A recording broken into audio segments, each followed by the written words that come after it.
Imagine a place far beneath the waves of the ocean. The sun's warm light filters down from the surface, dancing through the clear blue water. It creates shimmering patterns that move across the sandy floor. This underwater world is not silent. It is filled with the gentle sounds of water moving and tiny creatures going about their day. It is a peaceful and calm kingdom, full of life and color. Here, in the shallow waters of a tropical sea, a vast and beautiful city made of living coral stretches out for miles. It is a vibrant tapestry of shapes and hues, a safe haven for countless marine animals that call this reef their home. The coral reef is like a bustling metropolis built by tiny animals over thousands of years. Branching corals, giant stony trees reaching towards the light. Brain corals, huge round boulders with intricate mazes. Fan-like corals that sway with the currents. Close, lacy structures filtering the water for tiny bits of food. All of this life creates a complex and stunning landscape. Every nook and cranny provides a home for something special. This is the world we are going to explore together today. The colors here are almost too amazing to believe. Bright pinks, deep purples, stunning yellows cover the reef in a brilliant mosaic. Patches of soft green algae grow on the rocks, providing food for many of the reef's inhabitants. The water itself is a stunning shade of turquoise, so clear you can see for a great distance. This world is constantly in motion. Small fish dart in and out of coral branches. Tentacles of other creatures wave slowly in the gentle currents. A living, breathing city under the sea. A delicate dance of survival and beauty. In this beautiful and busy place, there are special homes called anemones. They look like colorful, living flowers growing on the reef. Their bodies are thick stalks. At the top, a crown of long, flowing tentacles. Tentacles drift and sway like long strands of silky hair. They might look soft and inviting, but for most fish, they are very dangerous. The tentacles carry a powerful sting that can paralyze small creatures that swim too close. But for one very special kind of fish, these stinging tentacles are not a threat. Instead, they are the safest and most wonderful place to call home. Nestled among the waving tentacles of a large, magnificent anemone, a small family of clownfish lives their life. These fish are famous for their brilliant colors. Their bodies are a bright, fiery orange, like a tiny piece of the sunset that fell into the sea. This vibrant orange is decorated with bold stripes of pure white. Each white stripe is outlined with a very thin, sharp line of black. This striking pattern makes them stand out against the backdrop of their anemone home. They are small fish, with the largest one in the family being only a few inches long. They are a delightful sight, adding a splash of vivid color to the already gorgeous reef. In this particular anemone, there is a small clownfish family. At the head of the family is the largest and most dominant fish. She is the mother, the queen of this small territory. She is bold and confident, always watchful and protective of her home and her family. Her partner, the father, is a little smaller than she is. He is just as dedicated, constantly working to help care for their home and their young. He follows the mother's lead, and together they form a strong team. They have been partners for a long time, sharing the responsibilities of life within the safety of their stinging anemone, their fortress in the vast ocean. Besides the mother and father, there are a few other, smaller clownfish in the group. These are younger males, and they understand their place in the family. They are not the leaders. They swim a little bit apart from the main pair, showing respect for the mother and father. This social structure is very important for the family's survival. Everyone knows their role, and this clear hierarchy helps to keep the peace within their small home. The younger fish learn by watching the older ones, preparing for the day when they might have a family of their own. They all live together, a tight-knit group united by their shared home. Their home, the sea anemone, provides everything they need. It is their castle, their nursery, and their dining room all in one. The clownfish family rarely ventures far from its protective embrace. They spend their days swimming in and out of the tentacles, a dance they have perfected. The stinging cells of the anemone do not harm them because the clownfish have a special layer of mucus on their skin that protects them. This remarkable adaptation allows them to live where few other creatures can. It is a special partnership, and for this little clownfish family, there is no place safer or more comfortable in the entire ocean. The day begins for the clownfish family as the first light from the sun reaches their anemone. The water brightens. The reef slowly awakens around them. The clownfish become more active, emerging from the deepest parts of the anemone where they spent the night.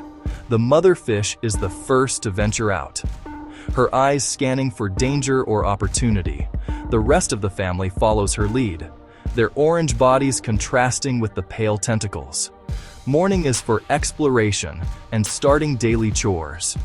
A gentle start to another day under the sea. Their world is one of constant rhythm, guided by the sun, guided by the tides.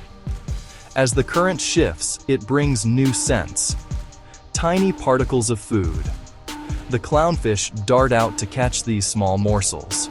They are not big hunters, they are gatherers, plucking tiny crustaceans, algae from the water column. They work together as a team. Larger fish take the lead. Smaller ones stay near the tentacles. This daily search for food is calm and steady.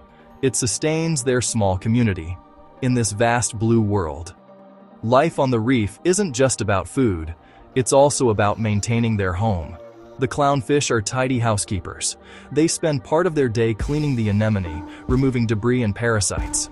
They use their mouths to gently pick away unwanted bits, ensuring their host remains healthy. This cleaning is vital for both of them, a beautiful partnership where each helps the other. Gentle clownfish movements circulate water around the tentacles, bringing fresh oxygen-rich water to their home. As the sun begins to set, the light in the water fades. Colors soften into purple and deep blue. A time of transition.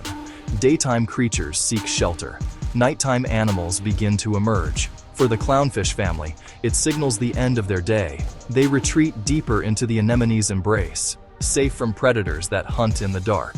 They huddle together, a small family secure in their stinging fortress, ready to rest and wait for the sun to rise once again.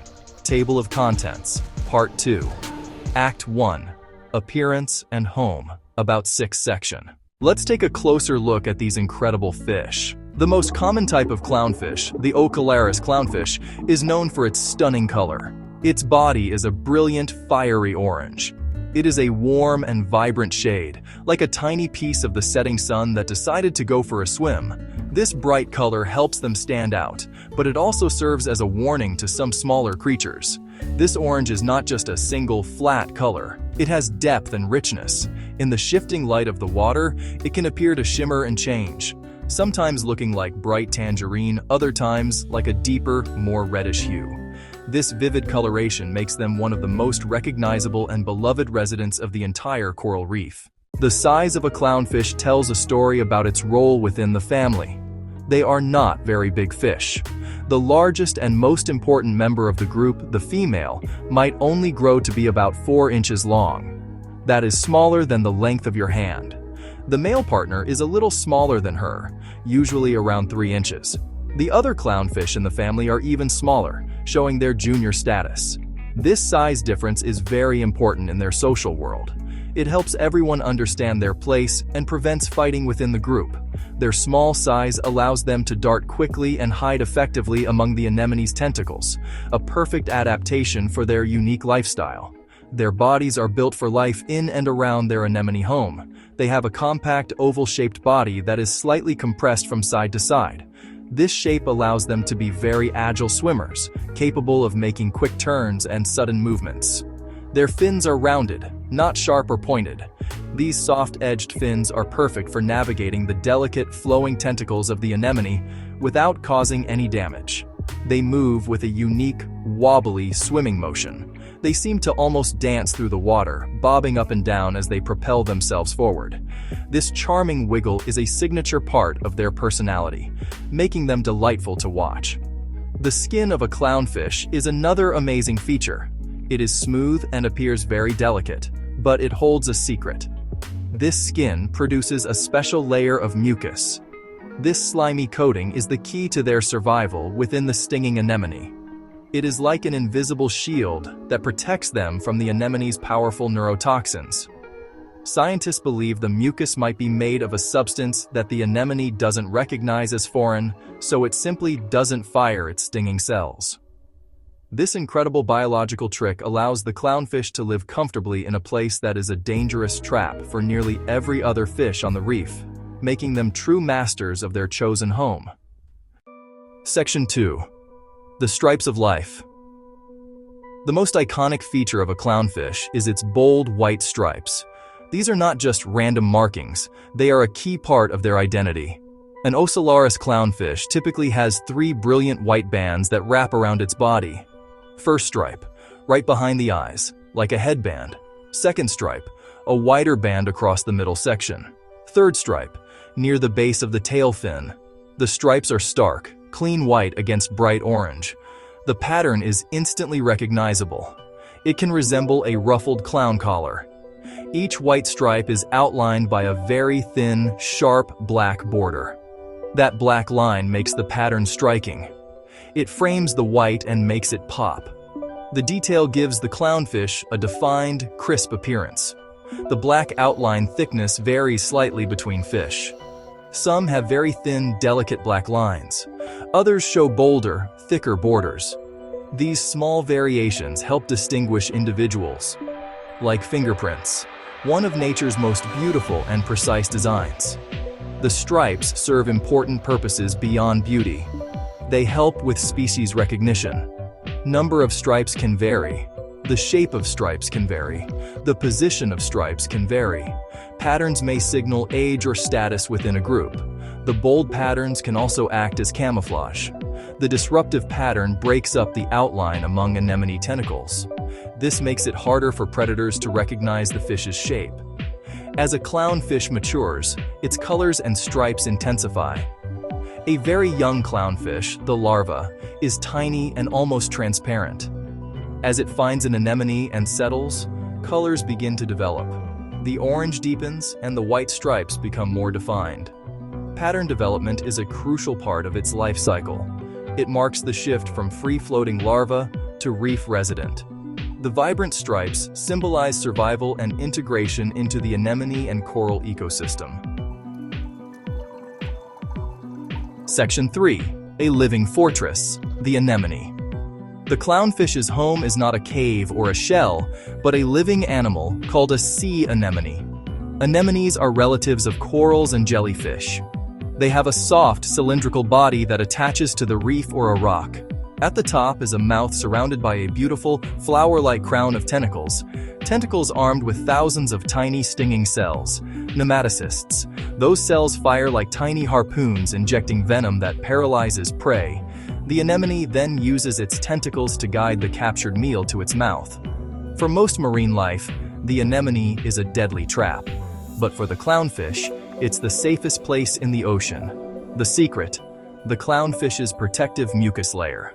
A young clownfish isn't born immune, it must acclimate. It cautiously approaches a new anemone, gently touching with different parts of its body. Rubs its fins first, then its belly, slowly building its protective coat. This careful dance wins acceptance, a fortress that protects it from predators. Over 1,000 species of sea anemones exist, but only about 10 host clownfish. Each clownfish species prefers a particular anemone. Ocellaris clownfish, most often in the magnificent sea anemone, bubble tip anemone. These anemones balance dense tentacles for hiding and room to move, clean, and care for eggs.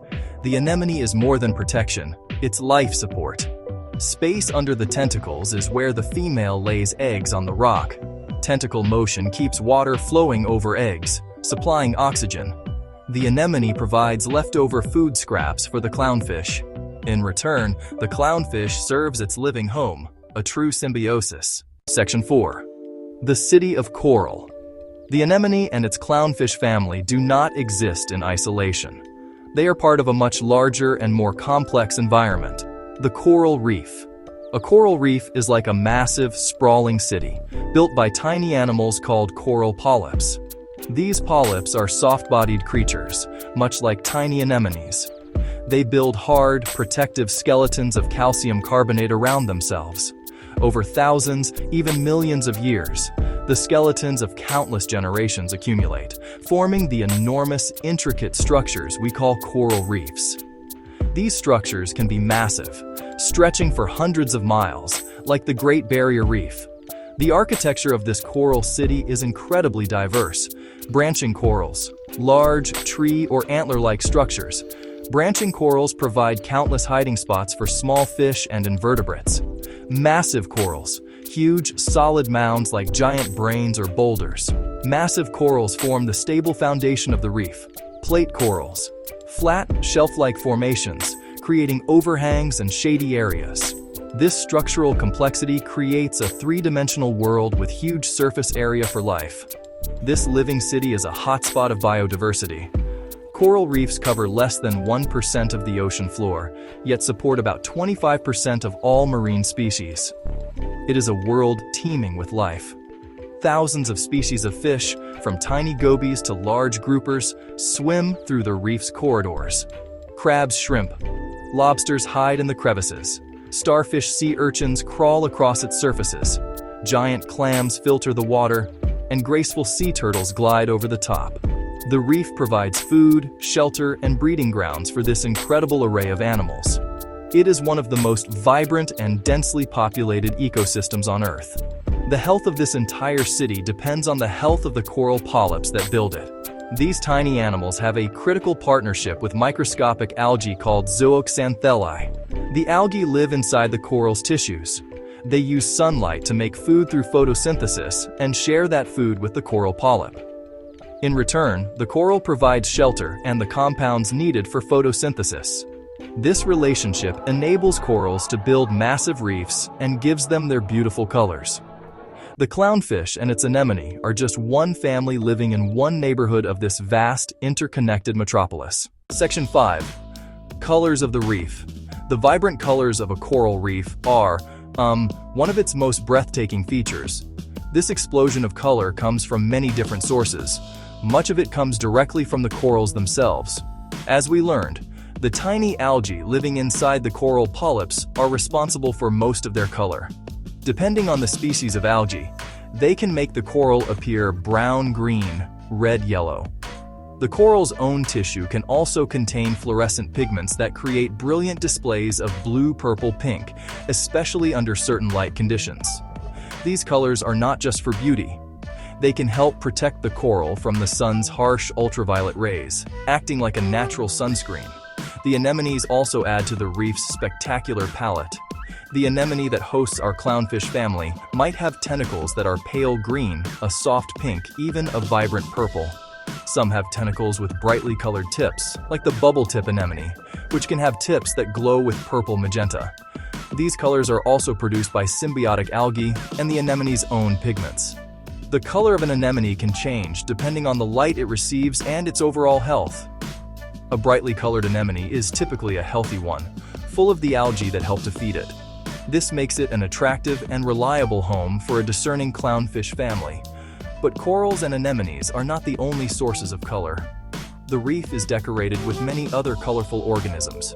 Sponges, which are simple filter-feeding animals, come in almost every color imaginable, from brilliant orange, electric blue, deep purple. They grow in all sorts of shapes, encrusting rocks or forming vase-like structures. There are also colorful sea squirts, feather duster worms that unfurl their beautiful, spiraled crowns to catch food from the water. Different types of algae add patches of green, red, brown to the landscape, covering rocks and sandy patches in a living carpet. Every surface is an opportunity for something colorful to grow. The fish themselves are like swimming jewels that decorate the reef. Beyond our orange and white clownfish, there are countless other colorful species. The parrotfish, which helps keep the reef clean by eating algae, comes in a dazzling array of greens, blues, pinks. The royal grama is a stunning little fish that is half bright purple and half vibrant yellow.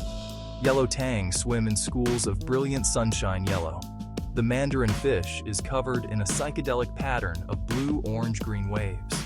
These colors play important roles in communication camouflage, warning potential predators. Together, all these elements create the visual symphony of the coral reef. Section 6. Finding the perfect home. For a tiny clownfish larva floating alone in the vast ocean, the most important mission in its life is to find a home. After hatching, the larva spends several days drifting with the currents as part of the plankton. During this vulnerable time, it must survive and grow, all while searching for one very specific signal. It is searching for the chemical scent of a suitable host anemone. A tiny juvenile clownfish cautiously approaches a large sea anemone for the first time. Clownfish have an excellent sense of smell, and they can detect the unique chemical cues released by the anemones they are compatible with. This scent is like a beacon, guiding the tiny fish across the water toward its future home and its best chance of survival. The journey is full of peril. The tiny larva is a tasty snack for countless predators, from other fish filter-feeding invertebrates. The odds are stacked against it. Only a very small fraction of clownfish larvae will survive this journey and successfully find an anemone. When a larva finally gets close, it must still make the right choice. It needs to find an anemone that is not already overcrowded. An anemone with a well-established, large family might aggressively drive away a newcomer. Often, a young clownfish will look for a smaller anemone or one with only a few other small clownfish, where it has a better chance of being accepted into the group. Once a suitable anemone is found, the delicate process of acclimation begins. The young clownfish cannot simply rush into the tentacles. It must perform the careful dance we talked about earlier, slowly introducing itself to the anemone's stinging cells.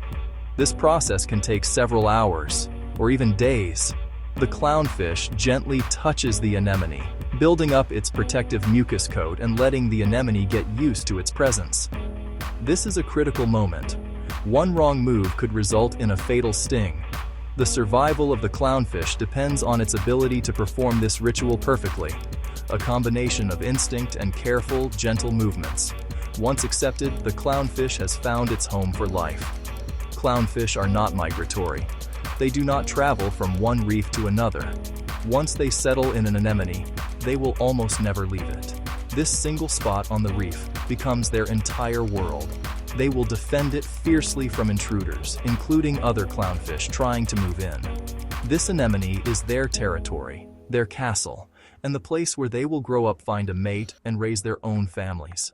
This incredible journey from a tiny, drifting larva to a permanent resident of a living fortress is one of the great survival stories of the sea.